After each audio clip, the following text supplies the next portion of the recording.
Back once again. दोस्तों, क्या हो अगर एक दिन सब कुछ खत्म हो जाए इस धरती पर, लेकिन सिर्फ आप जिंदा बचे रहें, और वो भी सिर्फ ऐसी जगह पर जहां का तापमान -40 डिग्री के पार है। ऐसे में आप क्या करेंगे? कहानी की शुरुआत होती है 2049 से। इस दौरान हम ऑस्टिन नाम के आदमी को रिसर्च सेंटर में अकेले बैठे खाना खाते हुए देखते हैं। सिवाय कंप्यूटर और टीवी कुछ डिवाइसेस के अलावा उसके पास कोई नहीं। दरअसल आज से कुछ महीने पहले पृथ्वी पर गलती से जहरीली गैस फैल गई, जो इतनी भयानक थी कि पूरी दुनिया उसकी चपेट में आ गई। धीरे धीरे समय के साथ ये इंसानी प्रजाति के ऊपर भी असर करने लगी और वो एक एक करके कम होते चले गए। जो कुछ गरीब लोग थे वो पूरी तरह से कब्रिस्तान में बदल गए। लेकिन अमेरिका जैसे शहर जिन्हें अपने लोगों की फिक्र थी, उन्होंने आखिरी बचे लोगों के लिए एक खास किस्म का प्लेन तैयार किया और कहा कि वो एक नए घर की खोज में निकल रहे हैं, तब तक के लिए उन्हें इसी प्लेन के अंदर रहना है। पर एक शख्स था जो जाना नहीं चाहता। वो ही हमारी आज की कहानी का किरदार है, जो असल में कैंसर से जूझ रहा है। उसने इस धरती पर जन्म लिया है तो वो यहीं पर मरेगा, औरों की तरह कहीं नहीं भागेगा। उसके पास बेशुमार दौलत थी, अगर वो चाहता तो खुद के लिए पूरा प्लेन भी बुक कर सकता था। लेकिन आज वो अकेला ही अपने इस वीरान जीवन को जी रहा है।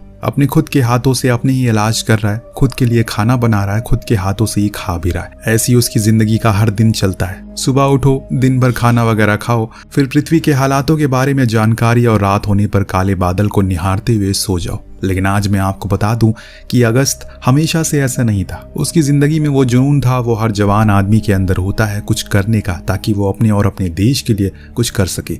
अगस्त भी उन्हीं में से एक था। जब वो अपनी जवानी के दौर में था, वो जिंदगी के हर वो शौक से दूर और किताबों की दुनिया में खोया रहता है, क्योंकि कहीं ना कहीं उसे पता था कि जिस तरह से आज के दौर में हमारी जिंदगी बीत रही है, वो दिन दूर नहीं जब हमें खुद ही अपने घरों को छोड़ना पड़ सकता है। देखो, आज वही दिन आ गया, सब चले गए, सिर्फ वही रह गया। जब उसने इस नए घर यानी कि एक नए प्लैनेट की खोज की, तो उसने उसके बारे में बताने के लिए एक बड़ा सा इवेंट किया, जिसमें उसने सभी को बड़े ही विस्तार में बताया आखिर क्यों हमारे लिए अब इस पृथ्वी को छोड़ना जरूरी हो गया है, कैसे धीरे धीरे यहाँ की हवा हमारे लिए दूषित हो जाएगी।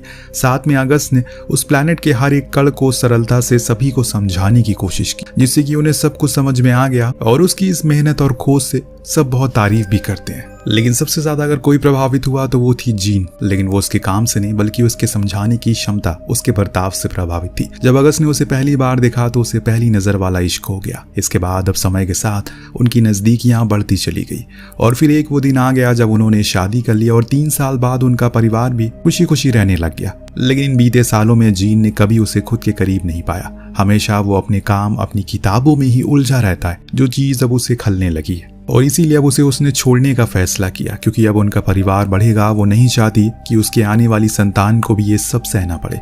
और आज भी अगस्त उसके इस बयान पर कोई टिप्पणी नहीं करता, क्योंकि उसे सच में किसी की फिक्र नहीं थी। वो तो बस अपने आने वाले कल के बारे में सोच रहा। लेकिन आज जब सब कुछ खत्म हो चुका है, अब उसे सच में वो तन्हाई अंदर से खोखली करती जा रही है। और ऊपर से ये लाइलाज बीमारी जो उसे दिन ब दिन खत्म कर रही है, जिसके चलते अब उसे शराब पीना शुरू कर दिया, जिससे हुआ ये कि उसका मानसिक संतुलन डगमगाने लगता है। इस बीच उसके पास एक संदेश आता है जो K2 प्लैनेट से आया है। जी हाँ, ये वही ग्रह है जिसकी अगस्त ने खोज करी है और अपनी ही कंपनी के कुछ लोगों को वहां पर भेजा है, जिनकी हेड है डॉक्टर सूली, जिसका काम अब पूरा हो चुका है। और यही संदेश वो अब धरती पर भेज रहे, लोगों को देने की कोशिश कर रहे। लेकिन किसी से भी उनका कोई कांटेक्ट नहीं हो पा रहा है। होगा भी कैसे, क्योंकि धरती तो पूरी तरह से खाली हो चुकी है। पर यह बात उन्हें अभी पता नहीं है। अब जब अगस्त को यह संदेश मिला तो पहले उसे समझ में नहीं आया कि ये कौन है और क्या संदेश वो दे रहा है। उसकी तबीयत इतनी ज्यादा बिगड़ चुकी है कि उसे अब पिछला कुछ याद ही नहीं रहता। फिर भी उसने बड़ी कोशिश की और तब जाकर उसे याद आया, ये तो उसके ही भेजे हुए लोग थे जिन्हें K2 पर जीवन की खोज है या नहीं, ये सुनिश्चित करने के लिए भेजा गया था। लेकिन अब उसे आने से रोकना होगा, क्योंकि अब इस जगह पर कुछ नहीं बचा। लेकिन अब वो 6 या फिर 7 घंटे बाद ही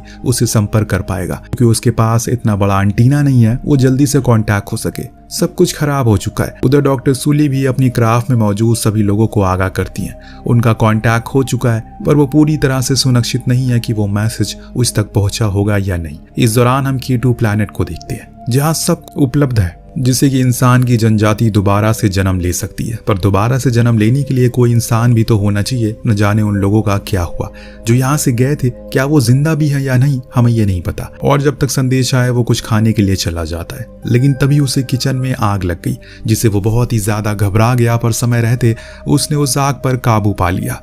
लेकिन यहाँ उसके सामने एक ऐसी चीज आई है जिसकी इस जगह पर तो कभी कल्पना नहीं की थी। दरअसल ये एक छोटी बच्ची थी। जी हाँ, इस खून जमा देने वाली ठंड में इस बीच ये लड़की कहाँ से आई? यही सवाल उसके मन में बार बार आ रहा है। तो वो उसे आखिरकार पूछ ही लेता है कि उसका क्या नाम है और कहाँ से वो आई है, लेकिन वो कोई जवाब नहीं देती है। तो अगस्त को लगा कि शायद वो डर रही है, इसीलिए उसने उसे थोड़ा समय देने का सोचा ताकि वो थोड़ा रिलैक्स हो जाए। इस बीच उसे ख्याल आया कि समय हो चुका है संदेश वापस देने का, लेकिन जब वो डिवाइस के आगे बैठा तो उसे ख्याल आया कि यार सिग्नल तो है ही नहीं मेरे पास जिससे कि इतनी दूर मैं मैसेज भेज सकूं। तब उसे ख्याल आया कि शायद उसका एंटीने में कुछ दिक्कत आ गई, इसीलिए वो ऊपर जाकर उसकी पोजीशन को ठीक करता है। फिर नीचे आकर दोबारा से कोशिश करी, लेकिन इस बारी भी कोई प्रक्रिया नहीं आई और इससे वो समझ गया यहाँ से कुछ नहीं होगा। उसे किसी ऐसी जगह जाना होगा जहाँ से सही सिग्नल आ सके। इतने में उस लड़की का ख्याल आता है। वो उसके पास गया जो कि एक ड्राइंग बना रही थी, जिसको देखने के बाद वो समझ गया ये ना तो बोल सकती है ना सुन सकती है। इसीलिए उसने खुद की तरह उसका नाम आयरिश रख दिया। यही नाम उसने अपनी आने वाली बेटी का सोचा था रखने का। खैर उसे तो अब वो कभी मिल नहीं पाया, लेकिन इस वाली आयरिश को वो मिल गया जो उसके लिए शायद एक नई जिंदगी लेकर आई है। अब वो कुछ जगहों में देखना शुरू करता है जहां पर उसे अच्छा सिग्नल मिल सके।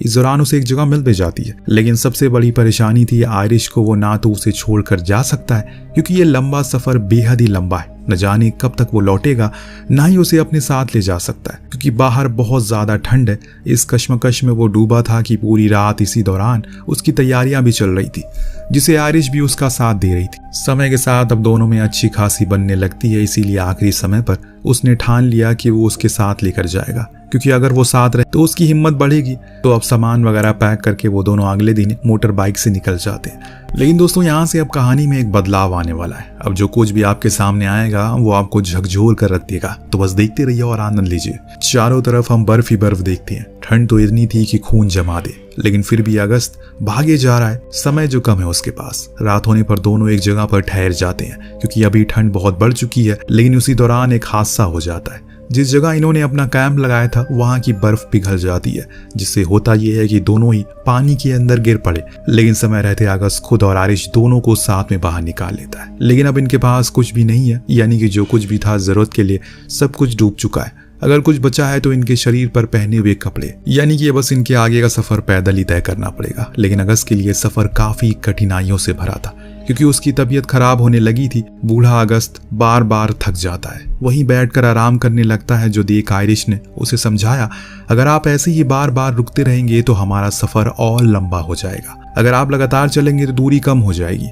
ये बातें उसे हौसला देती है, इसीलिए वो फिर खड़ा हो और चलना शुरू करता है। 2 दिन बीत चुके हैं, लेकिन अभी भी इनकी मंजिल इनसे काफी दूर है, जिसके कारण अगस्त का शरीर में जान की एक बूंद नहीं बची। इससे भी और भयानक हो जाता है तभी अचानक से वहां पर बर्फ का तूफान आ गया। चारों ओर तेजी से बर्फ उड़ने लगी, जिसमें आयरिश का हाथ अगस्त से छूट गया, जिससे वो परेशान हो गया और झुंझलाते हुए उसे ढूंढने लगा। उसके चेहरे पर दिख रही बेताबी से हम समझ पाते हैं आयरिश ने उसकी जिंदगी में क्या प्रभाव डाला है। कुछ समय के बाद आखिरकार वो मिल ही गई। फिर ये दोनों अपनी मंजिल तक पहुंच गए, जहां जाकर पहले तो इन्होंने कुछ खाया। फिर अगस्त ने कांटेक्ट करने की कोशिश की, जो कि फाइनली हो जाता है। अब वो डॉक्टर सुली से बात कर पा रहा था, लेकिन इससे पहले कि वो पृथ्वी के हालातों के बारे में बता पाए तभी उनके क्राफ्ट से कुछ पत्थर आकर टकराने लगते हैं, जिससे इनके एक बारी फिर से कनेक्शन टूट जाता है। यहाँ पर अगस्त फिर से परेशान हो चुका था, कहीं वो इस ओर आना जाए, लेकिन असल में वहाँ क्राफ्ट पर तो हड़कंप मच चुका है। टक्कर से एक तो पहले ही वो रास्ता भटक चुके हैं, ऊपर से अभी एक और मुसीबत। लेकिन डॉक्टर सुली अब खुद बाहर अपनी एक साथी जाकर उन टूटी हुई चीजों को ठीक करने की कोशिश करती है ताकि जल्दी से दोबारा कनेक्शन मिल सके।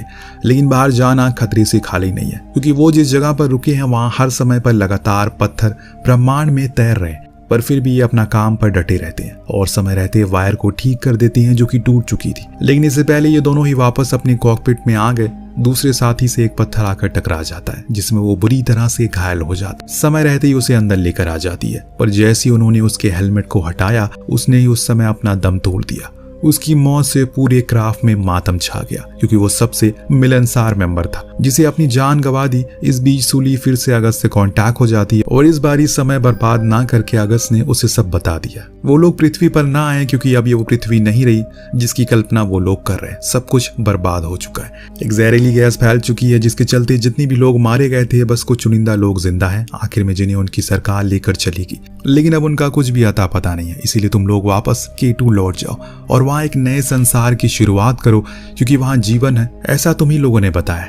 तब सुली पूछती है फिर आप वहां अकेले क्या कर रहे हो। उसने जवाब दिया कि उसकी तकदीर में अकेला ही पन लिखा है जिसे उसने अपना लिया है, लेकिन ये लोग रास्ता भटक चुके हैं। तो अगस्त ने उन्हें सही रास्ता बताता है और कहता है कि हमेशा K2 को बुरे लोगों से बचाना और ज्यादा की लालच में मत पड़ना, वरना उसकी हालत भी पृथ्वी जैसी हो जाएगी। सही लोकेशन मिलने पर ये लोग बहुत खुश थे, लेकिन इनका एक साथी है जो K2 नहीं जाना चाहता। उसका कहना है कि वो पृथ्वी पर जाएगा क्योंकि वहां उसकी पत्नी, उसके बच्चे इंतजार कर रहे हैं, क्योंकि उन्होंने उसे वादा किया था। पर अगस्त उसे समझाता है कि यहाँ कोई नहीं है, यहाँ पर मत आओ। वो नहीं मानता, अपनी जिद पर अड़ा रहता है, जो देख बाकी के लोग भी हार मान गए और कहा कि ठीक है, अगर तुम यही चाहते हो तो तुम जा सकते हो, हम लोग वापस K2 जा रहे हैं। एक एक्स्ट्रा क्यूब की मदद से उन्होंने उसे पृथ्वी की तरफ भेज दिया। इन लोगों ने अपने क्राफ्ट को K2 की लोकेशन की तरफ रख दिया। इधर अभी भी अगस्त और सुली की बातें चल रही है, जिसमें वो उसे बताती है कि हमेशा से जब से वो बच्ची थी तब से वो उसका रोल मॉडल रहे, क्योंकि उन्हें उनकी वजह से एस्ट्रोनॉट बनी और बाद में उनकी कंपनी ने उसे मौका दिया इस ब्रह्मांड की खूबसूरती को देखने का।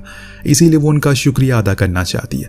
यहाँ तक कि उसकी माँ मिसेस जीन्स भी उसे बहुत प्रभावित थी, हमेशा ही उनके बारे में बात किया करती थी। ये सुनने के बाद अगस्त की जिंदगी मानो थम सी गई। मिस्टर जीन्स, आपको कुछ याद आया?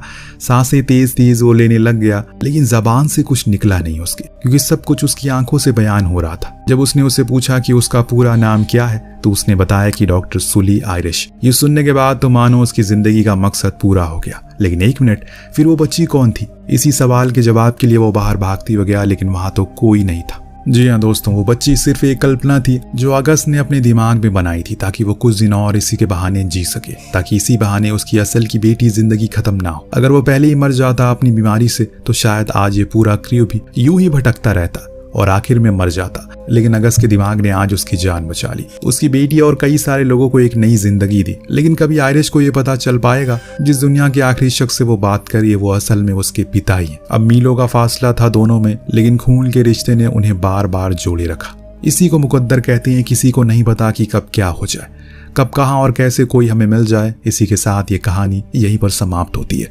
आपको कहानी कैसी लगी हमें कमेंट करके जरूर बताएगा। मिलते हैं अगले वीडियो में। Thank you so much watching. Peace out.